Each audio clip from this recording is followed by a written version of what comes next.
Welcome to our show tonight, Polygamy, What Love Is This? We are grateful that you've joined us. And my name is Doris Hanson. I'm your host for the program. I was born and raised in a polygamy group.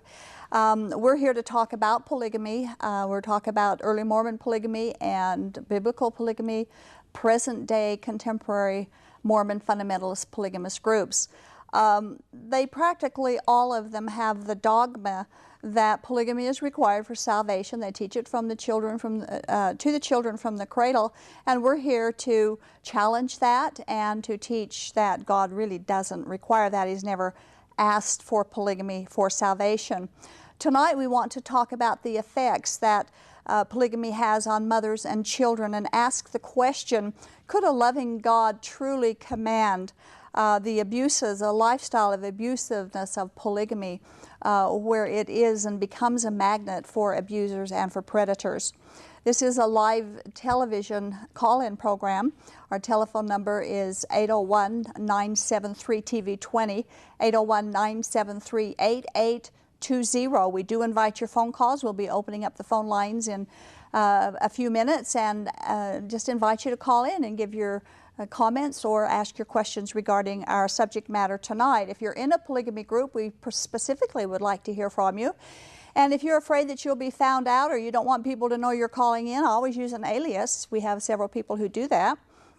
Or you can call in and just leave a question or leave your comments and we'll answer it and you won't even be on the air. So either way, you can participate in the show if you want to. If you would rather ask your questions by email or make your comments, our email address is tv@aboutpolygamy.com. We'd like to welcome all of our new viewers tonight. If you have not been here before, we hope you enjoy the show. We hope you stick with us until the end. And if you want to watch any of our previous programs, you can go to our website, whatloveisthis.tv, and watch all of our previous shows there on streaming video. And we'd like to remind our viewers that we do give the DVD, Lifting the Veil of Polygamy, along with the book, Is Polygamy Biblical, to those who are in or have been in a polygamy group. Or we'll also give it to anyone who is a member of the LDS Church. And if you're thinking of getting married into polygamy or joining polygamy, by all means, watch the DVD and read the book first. Just let us know how to get it to you, and we'll send it to you at absolutely no charge and no strings attached. If you're in a polygamy group and you have questions or doubts, or you just maybe want to get out, you can go to our website, shieldandrefuge.org, and find out more about us. That's shieldandrefuge.org. Go to our contact page, get all the information that you can about us, and write it down. You'll have the information handy. We want you to know that God doesn't require or doesn't even want polygamy. It's just something that it was made up by men, not by God. If you have questions or you need help exiting or escaping, we're here to help you. We have a network of people that's ready to reach out and help you. Just call our toll-free number, 877-425-9993, and you'll get the help you need, and everything that we talk about will be held in complete confidentiality. Next week, our guest is going to be Rowney Higley. We will be discussing the contradictions between the Book of Mormon and the Doctrine and Covenants. We're also going to comment on Jeffrey Holland's concern that the Book of Mormon is being so fiercely attacked, and his assertion that it continues to stand. We think that he hasn't looked very closely because it fell a long time ago. And 2 weeks from tonight, our guest will be Kay Brown, and she and I are going to discuss early Mormon diaries and journal entries of women, mostly women, who practice polygamy, and it will beg the question if life in polygamy was really something that a loving God could have commanded for us to live, for people to live. Most of us who were born and raised in polygamy groups and have left now recognize that polygamy denies the basic rights and personal freedoms that all American citizens are supposedly guaranteed. When someone is born into a polygamy group, they are destined to become assimilated into that group. And they are expected to participate in a polygamous marriage when they get old enough and work in the businesses, work in turn their money to the group and all of their tithing, and they just become another worker bee in the hive, as it were. from the cradle, children are conditioned to accept polygamy as being God's will. It's regarded as a religious right, something that they have the right to do, and of course they have threats of displeasing God and family, which is inherent in their maturing and their growing up experience in the group. Many of us believe that if we could educate polygamous children, teaching them that there really is another way of life and that there actually are other legitimate choices to be made, and these choices are not necessarily displeasing to God, that the abusive cycle of polygamy could end with that particular group of children in that particular group. Now, this was one of the many hopes that came out of the YFC Ranch in El Dorado rescue attempt in 2008. The hope that with these generation of children, at least in the El Dorado compound, that polygamy might cease there. But of course, we saw that that didn't happen. And just for your information, I'm getting rumblings from different places that things in El Dorado are not icing on the cake, folks. They're still being abused. They are still being hurt, and they're still being oppressed. Women, and in fact, instead of it helping and bringing these things out in the open, all it did was teach them to be a little more secretive and to dig in just a little bit more deeper. And so therefore, that really wasn't the case at all. It didn't help much. I think God's not done with it yet, but still, it didn't stop the abuse. Tonight, our discussion covers the effects on mothers and children who are born and raised in an abusive polygamous environment where the leadership speaks, it is considered as coming from the very mouth of God. And our guest for this discussion tonight, to help us through the discussion, is Karen Holder. Karen has a degree and over 40 years of experience in early childhood education, plus many years of experience in Christian education. She and her husband Bob have 2 grown children with families of their own. They have 3 grandchildren. Karen's years of working with children, their parents and families, plus her own personal experiences have deepened her understanding. She has a desire to see children everywhere grow and mature in a safe environment where they are encouraged and helped to understand the world around them. She wants all children and their caregivers to know and understand that they are uniquely created by a loving God. They are special human beings, and they are loved by God with an unquestionable and unconditional love. We'd like to welcome you to the show tonight, Karen. Thanks for being here. Well, thank you, and I can tell you right now, being in front of the cameras is different than being behind the scenes. Being on the other side. Karen, she says that because Karen helps out a lot. She's one of the volunteers behind the scenes on some of the shows, and so she can say now she's been on both sides of the Yes. You know, we mentioned here, understand, you have a desire to see the children understand the world around them. Mm-hmm. I was quite taken by that. The more I read it, the more I thought I needed to remark on it, because in polygamy groups, they are not encouraged to understand the world around them. They don't want the children to know and understand the world around them. And that's my understanding, not having been in a polygamous group, but having witnessed the children and the readings of women who have come out. It's very secluded and very restrictive about what they know about the outside world. And right, so, and that's the way they want it to be. They want to keep them away from the world. They don't want them to learn about it. In fact, the FLDS under Warren Jeffs were taught that people in the outside world were demon possessed, and that they would beat you up and kick you around and hurt fear you. is one of the biggest deterrents, I guess you would call it, for having children understand their feelings, what goes on outside of the world. To them, the outside world is dangerous and so evil. They instill the fear, right? And fear is a big factor in all the emotions that are being played out for children and for moms. That's true. Absolutely, I know that. I can tell you, fear. I grew up in fear, and then the mention that you wanted to help them understand that they are special human beings, that God has an unquestionable and unconditional love for them. And that touched my heart because I never knew that. I was never taught that. And, you know, much of what we say on this show, and both tonight and other nights, we cannot paint with a broad brush with all polygamy groups. But this is one place where we almost can. Most polygamy groups do not teach the unquestionable and unconditional love of God. That's true. And I must say, too, that even in polygamy groups, it's magnified there, but that is a desire for all of us to be understood, to be loved, to be cared for, and we all have those feelings of and emotions of not feeling valued at times, or being afraid of, or having a low self-esteem. So it's not just in the polygamy groups.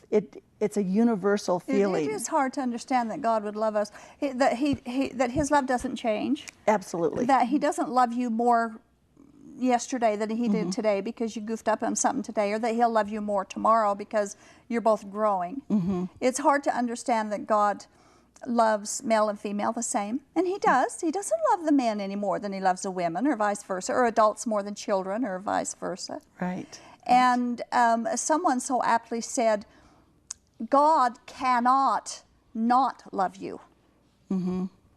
He loves us all equally. He loves the sinner as much as He loves the self-righteous.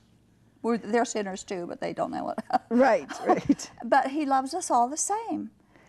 If He did not love us, He would not send Jesus to die for us, so that we might be in a relationship with Him. And His love doesn't change. It does not change. It doesn't stop. Never. And He doesn't love people in polygamy groups more than He loves people out. Right. And He loves the people in polygamy groups as much as He loves people out. I mean, That's it's true. just, we could just talk about this all night. But anyway, Karen, would you share your heart's desire for what you wanted the polygamous wives and mothers to come away with after they've watched the show tonight?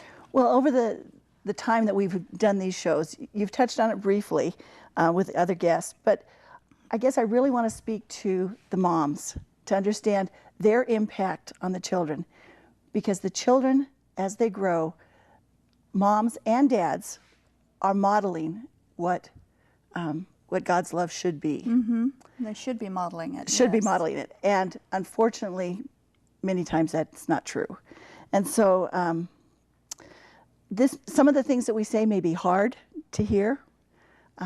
I know for me, they're very deep emotions, and it's touched my heart deeply to walk down the streets in Hilldale and Colorado City and see the children cower in fear, run inside when they see a stranger screaming. Yes. Were one time. And even the moms closing doors, staying hidden. We're not bad people. Yeah. We do love them, and we do care for them. So God does say that you are loved, and that you have a value not for what you do, but for who you are. And you know, this may be foreign to hear in polygamy, especially the mothers, especially the women, because their value is in degrees. They may not even know they're valued, and some people may think they have a higher value than they do. But God sees everyone equal. But the value system in a polygamy group is very strange. Are you married? Are you married to a polygamist? What's his name? What wife are you? All of these will determine your value in the group. Are you married to the leadership or the bloodline of the leadership? How many kids do you have? Maybe you don't have enough yet, and your value will increase the more children you have, and so on. So women, I don't believe, understand that they are valued by God just for who they are, just because they're made in His image. Exactly. And God does place a high value on His creation, and that's what we are. That's right. And so that the effects of this system, of this community of polygamy, really does have long-lasting consequences from infancy, and it doesn't stop at adulthood. It continues on, and it goes on and perpetuates that way. And it is cyclical, isn't it? It is. It just goes It around is. sometimes in vicious circles. God expects mothers to nurture their children and to bring them up in the teachings of God. But nurturing, the word nurturing probably is foreign to most polygamist mothers. One reason being they weren't nurtured. Secondly, they don't have the time. Because of the nature of the society, they don't have time to nurture each child according to the way they need to be. So one of the points that we want to discuss tonight is a brief physiology of faith development and how faith is related to how God has hardwired us. One of my favorite verses, or passages actually, is Psalm 139, because it really clearly talks about God's design, his and how he's created us and how he's hardwired us. So I'd like to read that, just a few verses from that. O Lord, you have searched me and known me. You know when I sit down and when I rise up. You understand my thought from afar. You scrutinize my path and my lying down, and are intimately acquainted with all my ways. Even before there was a word on my tongue, behold, O Lord, you know it all. You have enclosed me behind and before, and laid your hand upon me. Such knowledge is too wonderful for me. It's too high, I cannot attain it. Where can I go from your spirit? Or where can I flee from your presence? For you formed my inward parts. You wove me in my mother's womb. I give thanks to you, for I am fearfully and wonderfully made. Wonderful are your works, and my soul knows it very well. My frame was not hidden from you, when I was made in secret and skillfully wrought in the depths of the earth. Your eyes have seen my unformed substance, and in your book were all written the days that were ordained for me, when as yet there was not one of them. How precious also are your thoughts to me, O God! How vast is the sum of them! If I should count them, they would outnumber the sand. When I awake, I am still with you. Wow, pretty powerful. It talks about an intimate relationship. God knows us so well. He knows every part of us. And I guess the best way for me to illustrate that is a story that recently happened, actually within the last year and a half. My dear friend made her daughter's wedding dress, and she would tell me repeatedly, look at the fabrics. After painstakingly looking through all the fabrics, the laces, the patterns, every little bit, and she went through and stitched and stitched. She took out stitches and did everything. She knew that dress. She knew how it was going to lay and form on her daughter, because she knew her daughter very well too. Yes. And so when her daughter stepped into that gown was just right for her. It performed the function that it was made for, from the creator to the end product. And I think of that as God looking at us. He's formed each part of us. He knows us so well. Yes. And there's an end product. There's an end for us that he has for us. And he knows us so well that he's accomplishing that. And he has a plan for each of us. He has a plan for each. A special plan. And if we don't follow him the way he wants us to follow him, that plan will never be realized. In many people's lives, that plan is never realized because they don't follow him. And just as that in that dress, the way that it was designed for that person, God's designed a plan for us. Yes. And a purpose for us, because he knows us, he loves us, and it's made just for us. A perfect plan. Perfectly, yes. Perfect plan just for us. It's absolutely right. Well, the relationships are the foundation of the faith formation, isn't it? Absolutely. And because, again, I love the wedding dress picture, because just as that was made specifically for them, God designed relationships, parent relationships, friend relationships, to be the foundation for trust and faith formation. And it begins in infancy. When an infant needs to be fed, he cries. And if that need is not met, he doesn't trust, or she doesn't trust that that is going to be met. And so those are just the basic tools for faith formation. It sounds so simple, but if a child is neglected in those basic needs, they don't trust that they will ever be made. And so they start living on the fear or the doubt. Even as an even infant. as their child. A child. Right. That's true. And that's what the role of parent is, because they are the window that God has provided in a relationship with Him. God isn't here sitting right next to us in physical being to feed us, to clothe us, but parents are. And that loving and that nurturing comes from a parent. And that's the window to reflect. They're to reflect. Exactly, that yes. God. And so you mentioned that faith, a child interprets faith through the filter of trust and trustworthiness, and that filter, or those people, like you say, the father, the parents, it could be peers, siblings, parents, God. If they learn that they can trust these, then they can learn to develop trust in God as they grow older, or vice versa. Right.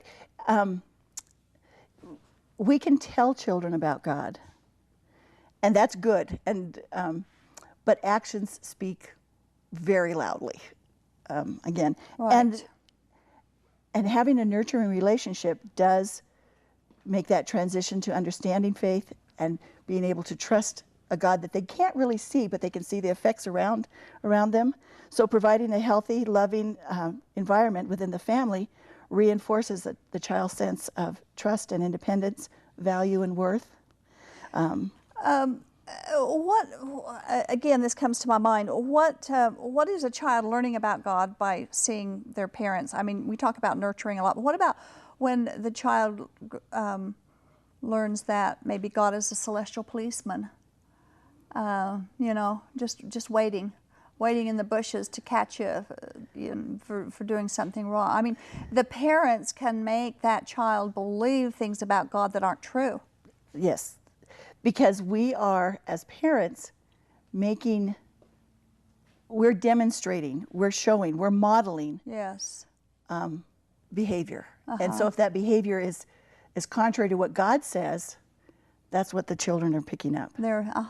They absorb so much. Yes, they do.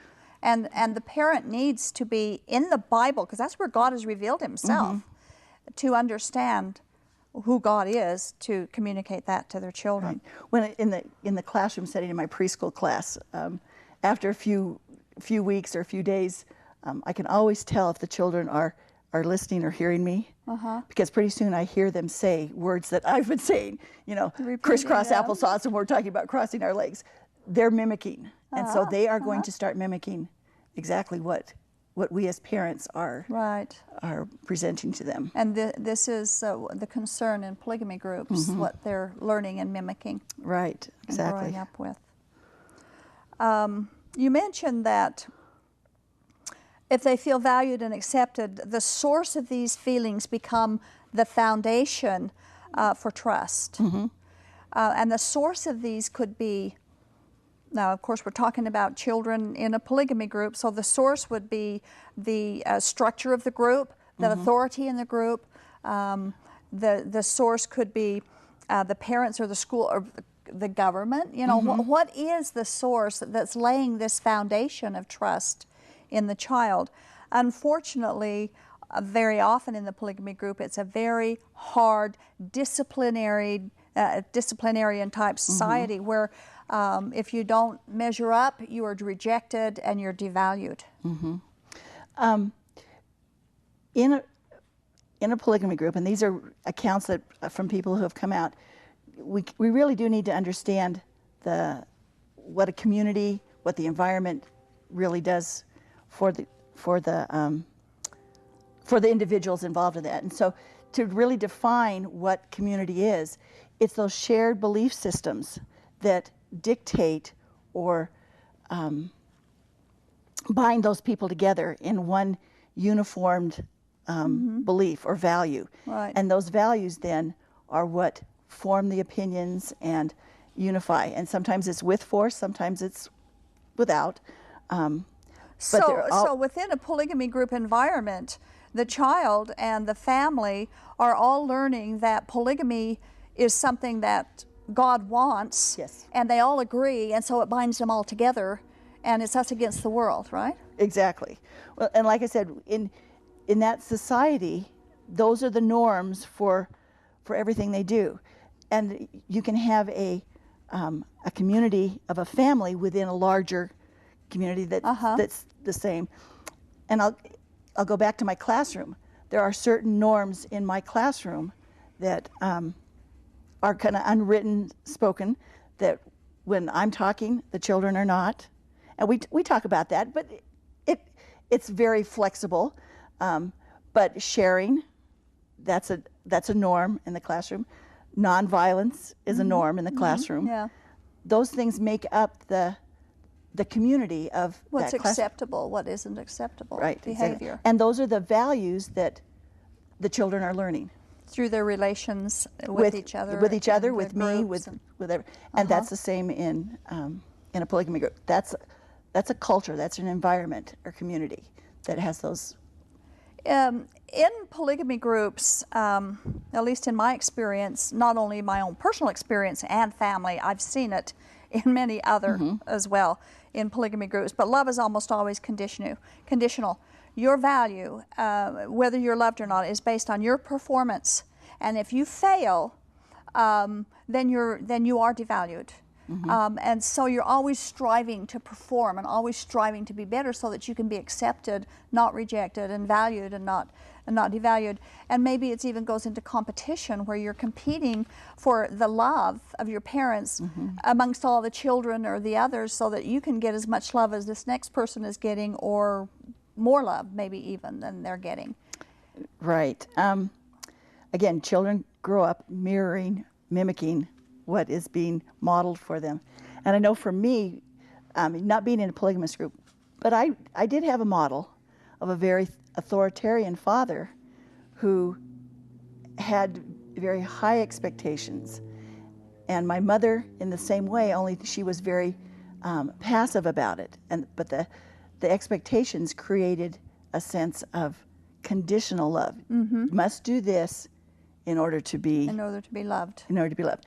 Now, I must say too, I knew that my parents loved me, but there were high expectations, and there were times that I did not feel that they cared for me. That I must perform and do this particular thing. Education was a big one. If I didn't get straight A's in school, I was in trouble, and that was a high expectation. And sometimes I really did not want to do that. And that's pretty normal for that's a child. True. That's true. As long as they didn't withhold love because of your failure, that's where the danger, I think, comes in. Well, and a particular circumstances for me is right after I was born, my mother was taken away to a sanitarium. She had tuberculosis. So for a year, I didn't know her. And my dad was gone all the time. Oh, my.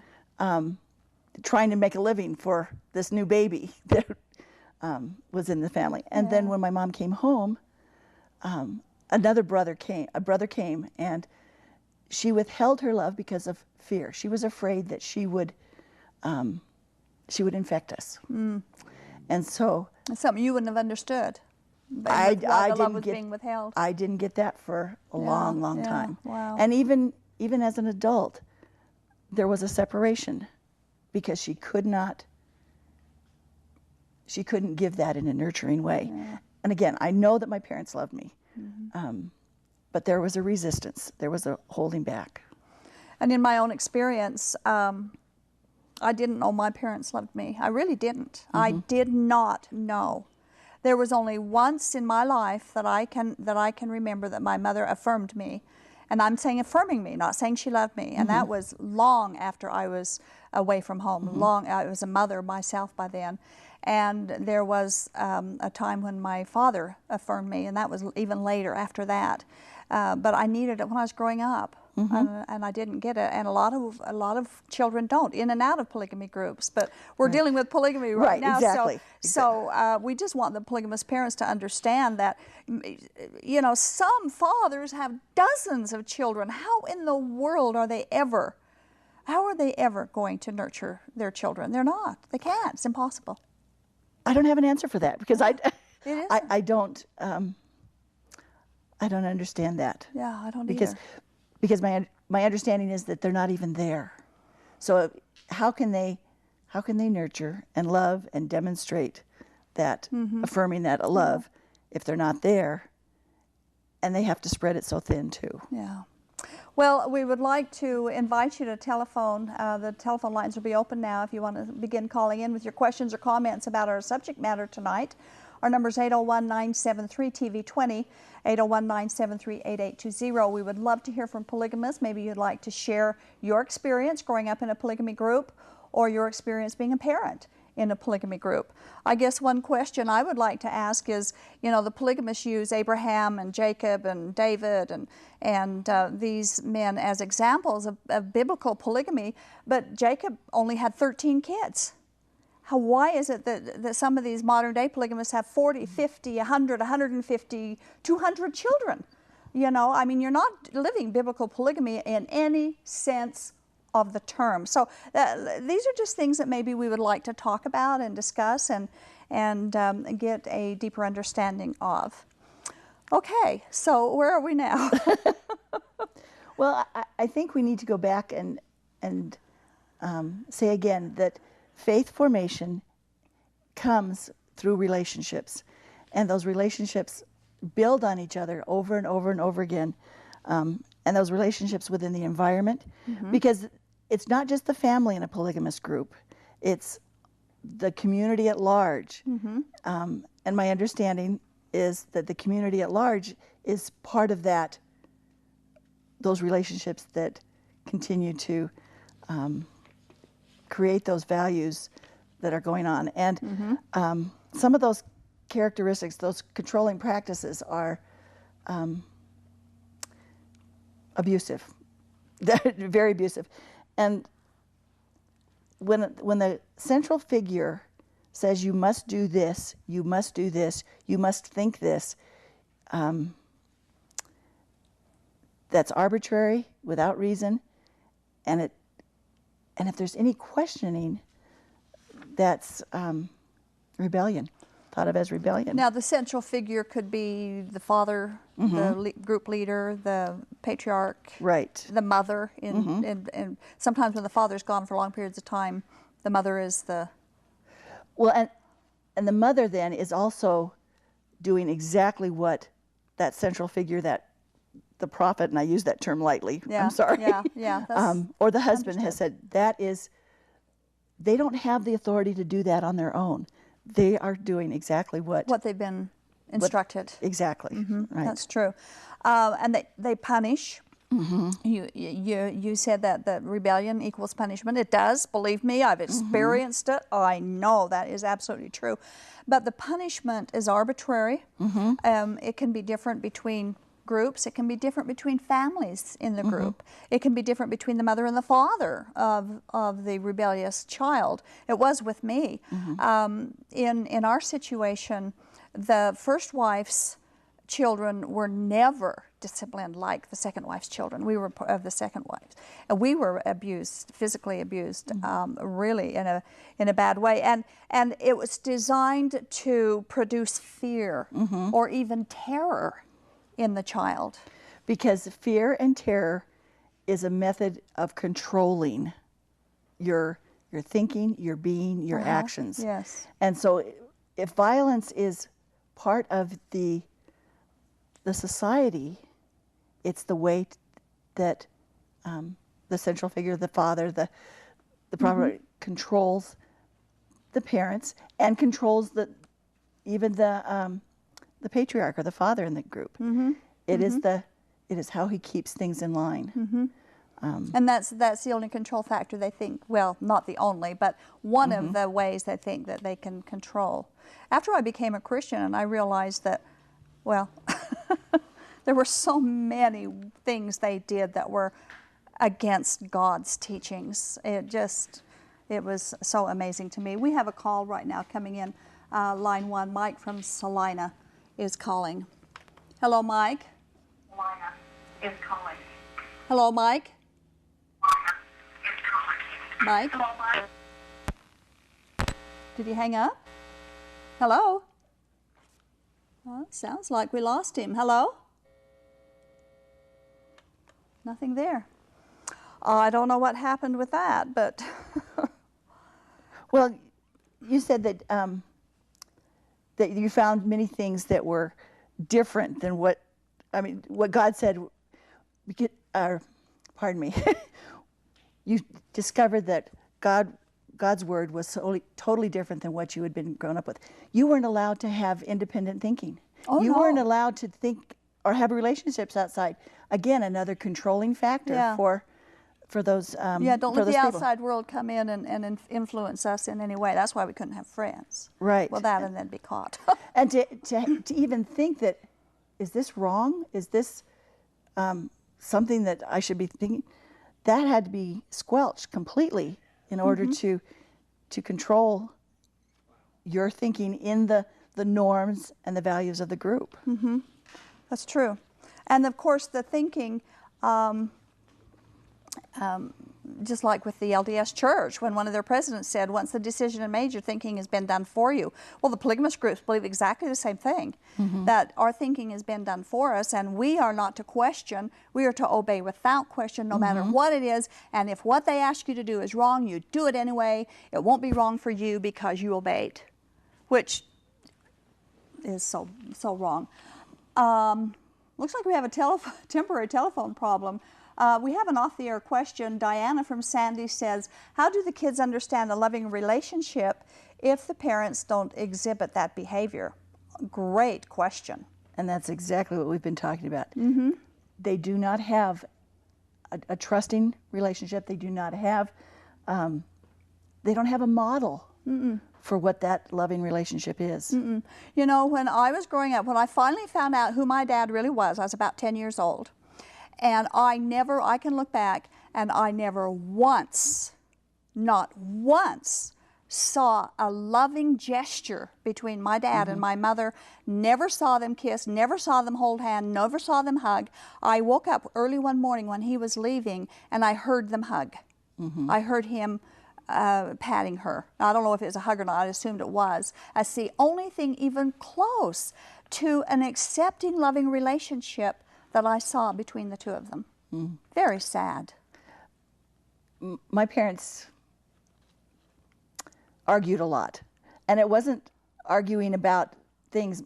It was my dad baiting my mom and the rest of us to get into a discussion, a debate.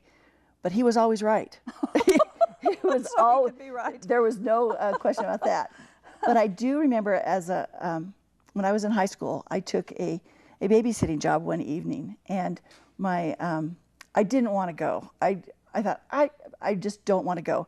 It was out kind of in the country, and and I was afraid. And I called home from there, and told my dad, because he answered the phone, I'm scared. I'm afraid. Buck up. Got to do this. What I didn't know is after I hung up, he got in the car, drove to the house, and sat out in the car for 2 hours until the parents came home. And if you had known that, your fear could have been diminished for those 2 hours. It was. But it did demonstrate that he did love me, because he came as my protector. Yes. But I didn't know that for 2 days. Yeah. Oh, really? Oh, that's... But I knew that that was a demonstration that he loved me. And that's what we need to do, is demonstrate love. We have another off-the-air question. It says, did God condone the patriarchs in the Old Testament for the practice of polygamy? We get this question almost every week. No, he didn't condone it. God did not condone the polygamy in the Old Testament any more than he condones it if you are lying or stealing today. It's something that he does not zap you dead with the minute you do it, and he didn't them either. Many people have difficulty with that answer because they don't believe that Abraham or Jacob or David, who were considered prophets, could be sinning and be prophets. But we're all sinners. There's only one who wasn't a sinner, and he came to die for all of us who are sinners. So no, God did not condone polygamy. He did. I was going to say, he gave them the choice. Each one of these people chose, because God was very clear about what a relationship was supposed to be. That's right, he was. Adam and Eve was the example that was set. You talk about violence, and which is the necessary to control people in communities like this. I thought that I would read just one short passage from this book, Lost Boy by Brent Jeffs, to explain what it is like in polygamy groups in some of these closed communities when they will use God as their excuse for violence.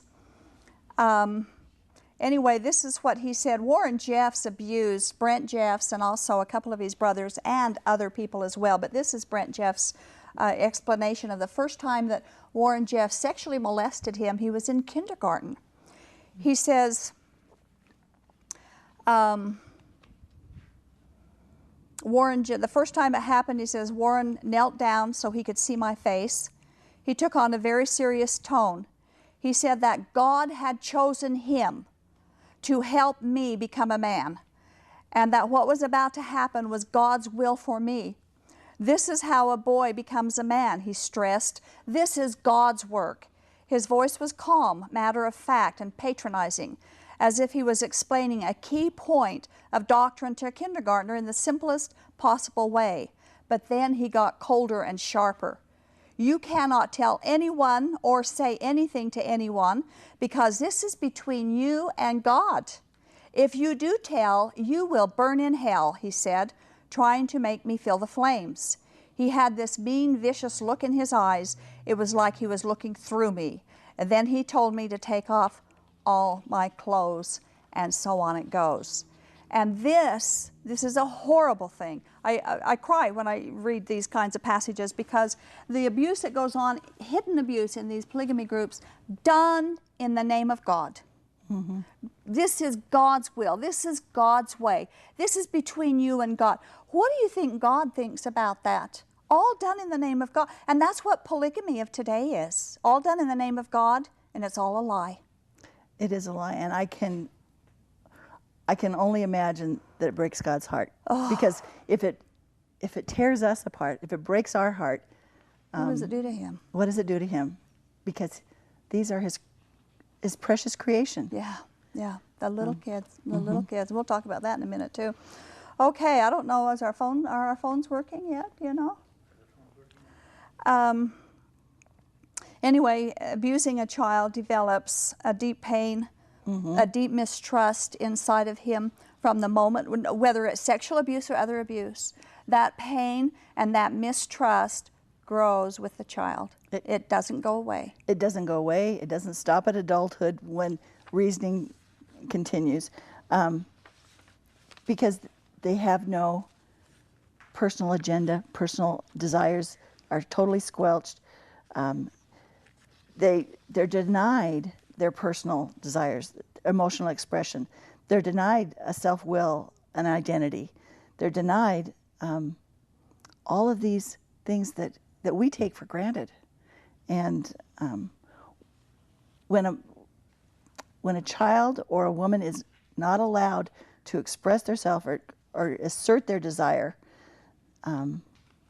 their needs and their rights, at least express the desire. Maybe they can't assert it to the point where they get their own way, but at least have the freedom to safely express their desires. To say, you know, I'm jealous that this man who is supposed to be my husband is with another woman. The child to express, I'm afraid of doing anything wrong. They have lost the fear. They've lost their identity. They have an anxiety, a depression. They feel powerless, and their self-esteem is very, very low. And I remember times, I mean, you brought back some memories when I was a child and I would make a mistake or do something, and as all people do, and I would be so afraid. I would just remember that fear of being found out, and I knew I would be. And so you're looking forward to that time when you're going to be found out and the horrible fear from it. You know, we have a call in here, line 2, Rebecca from Park City. Should we see if the phone works? Okay. Hello, Rebecca. Yeah. Yes. Oh, we got a connection here. You're on the air. Yes, Doris. I have a question, perhaps you can help me with. Why is it that the standard LDS community repeatedly brings up this Old Testament issue when, in fact, it was Christ's revelations? It was the whole New Testament replaced all the Old Testament ideas, like an eye for an eye and a tooth for a tooth, and all of the old ideas that were completely turned around, turn the other cheek. Yeah. All the things that Christ brought forward. Basically, the Old Testament, in my teaching, is simply just a history. It's a series of stories, and that it was not doctrine by any means. Well, the Old Testament is the story of the Israelite nation and the covenants that God had with that nation and how He promised to fulfill and so on and so forth. But you do have a very good point, and I do appreciate your question. Why? Well, it was Joseph Smith who did that because he said that God came to him and told him that he had to reinstate the polygamy that Abraham and the other Old Testament prophets had lived. And actually, when he said reinstate, that was a wrong word because it never was instated. It was always just something God tolerated but never commanded. Going back to the Old Testament and bringing up, they live in an Old Testament economy, it seems like. That's a very good question. They should come forward and live in the grace and the freedom of Jesus Christ. Mm-hmm. Well, thank you. I did hear your comments about the intimidation process in these churches, and I think it's as prevalent in the current LDS, standard LDS community as well. It does happen, happen, there's a great deal of intimidation in that definitely community as well as true. in the polygamist, from my observation. Yes, you're right. And I am not a Mormon, but I have seen quite a bit of that. Mm-hmm. So Well, thank you so much for your work. Thank you, Rebecca. Thanks for your call. We appreciate it. It's a good question. Okay, thank you. Bye-bye. Good night. Okay, we have Edward from West Valley. Why? Hello, Edward. Cut off. Hello? Okay. Hold on. Hello? I don't know what's happening here. Hello, Edward? Hello, Edward? Hello? You need to turn your TV down. Have we lost them too? Something's not connecting here. Anyway, we're sorry. Something is not quite making it with the phone call here. So try back, Edward, if you would. Where were we here? Well, the jealousy, the emotional expression. Well, it's a learned helplessness and hopelessness that these moms feel, and are not allowed to express themselves, and it begins to take over, and they become desensitized too to those feelings that really are part of us. And God created us to have emotions and feelings. He did. And absolutely. In fact, it reminds me, we've talked about this before, where in the DVD where Mary Mackert says you just learn not to feel your feelings anymore. That's such a perfect expression of what happens. You just don't feel your feelings anymore. You can't. It's not safe and it's not allowed. Okay, we have Sammy from Laverkin on line 1. Hello, Sammy. Yes. We got you. You're on the air. Oh. Yes. What's your question? Hi, Doris. It's not necessarily a question. It's a statement. Okay. And I wanted to just, it made an impact when you were talking about people sexually abusing children in the name of God. Yes. I'm so glad that you brought that out, because a lot of people forget that these polygamous leaders do this. Not just the To leaders. say that it is in the name of God, because I was abused as a child. I've escaped from a polygamy group, and I'm also the result of a rape. Oh, my. My mother was raped by my father. And I was also abused by my older brothers because it was commanded by God. And I am so grateful that you are telling people that God doesn't tell people to kill childhoods. He doesn't tell them to rip the child out of the person. He doesn't. And I'm so glad that you have shown people that God chooses to love. He only does things to build you up and to make you happy. And I just wanted the world basically to know that it took me a long time to go from feeling like God hated me to knowing that God loves me. Amen. Because Sammy. I didn't do it to me, someone else did, and That's right. That's they right. have to answer for what they did, so to speak. And so I just wanted to share that and say thank you, and I appreciate it. Oh, Sammy, would you leave your telephone number with the operator, or else email me? I would sure like to communicate with you further. And I thank you so much for your call tonight. Thank you. But I appreciate it. I Have a would good really, evening. I would really like to communicate with you. Sammy. Hi. Hi Got there. you? Okay, good. Is there Okay, thank you, Sammy. And how true. There are more situations out there than we would ever dream. Quiet. The cycle was broken with Sammy. Yeah, she got out.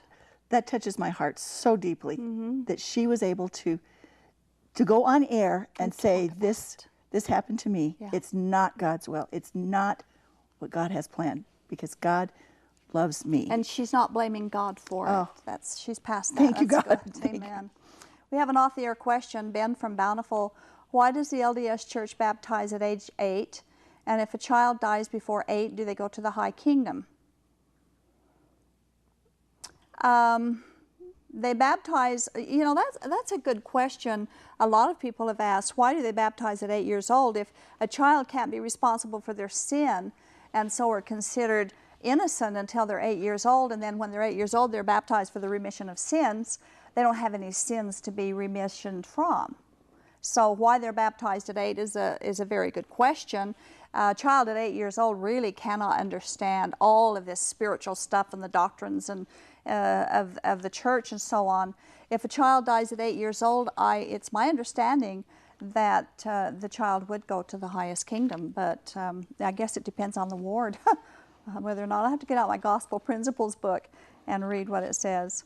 Okay, we have Hal from Spanish Fork calling. Hello, Hal. Hello. Hello, Hal. You're on the air.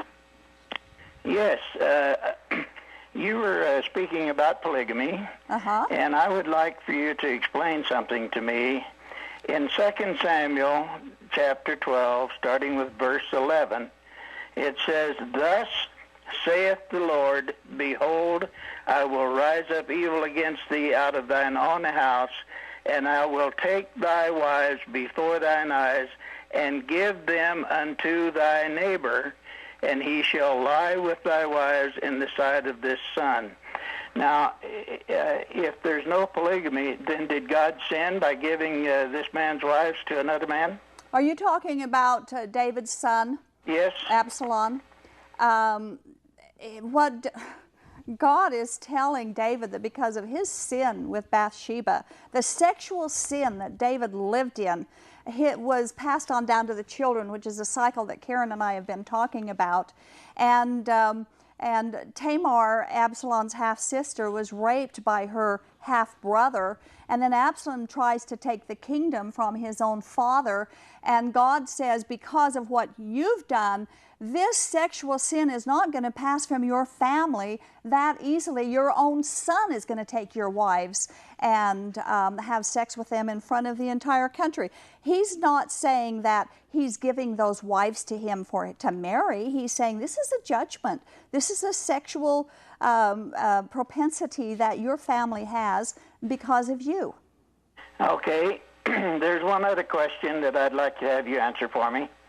I know time is getting short. Yes, but it is. I heard you last week talking about that there's only one God. Yes. And you said that the Trinity is all one God. Yes. Do you remember that? Yes. Yes. Do you have your Bible with you? I do. Would you turn to 1 Peter chapter 4, verse 7, and read that for me?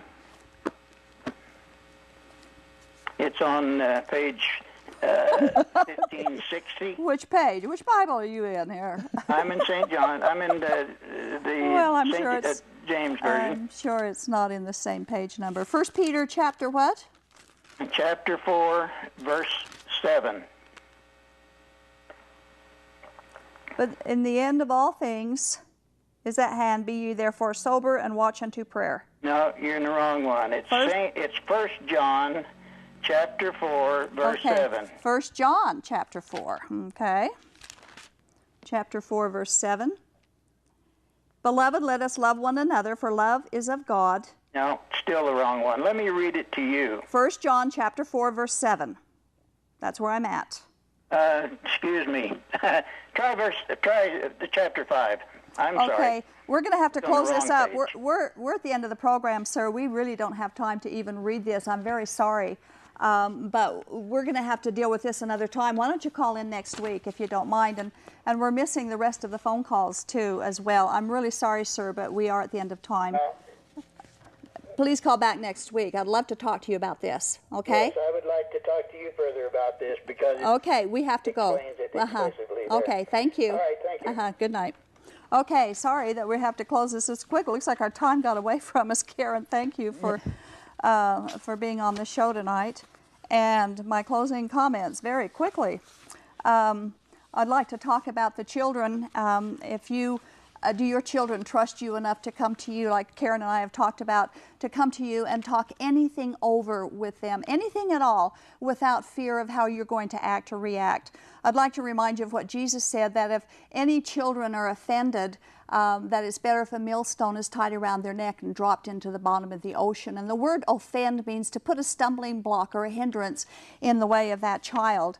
The Bible tells us that we can come to God in prayer and we can talk to Him and ask Him for anything or anything. He's not going to upbraid us. He's not going to get angry at us for whatever we say. We can even come to Him with all of our emotions, and He's still going to listen to us and love us. And in the same way, we are to be the same godly, good, kind parents that would be attentive to their children and their needs, just like God is to us. And we're supposed to model that to our children and to our grandchildren, by the way. If the children learn that they can trust their earthly parents, then it's going to be much easier for them to know that they can trust their Father in heaven. If parents are emotionally empty towards or against their children or abusive to them in any way, then these children have been hindered, and it's better for you to have the millstone tied around your neck. We hope that you go away from the show tonight trying to give your child a better life, not in polygamy, but a better life in Christ. Thank you for watching, and we'll see you next week.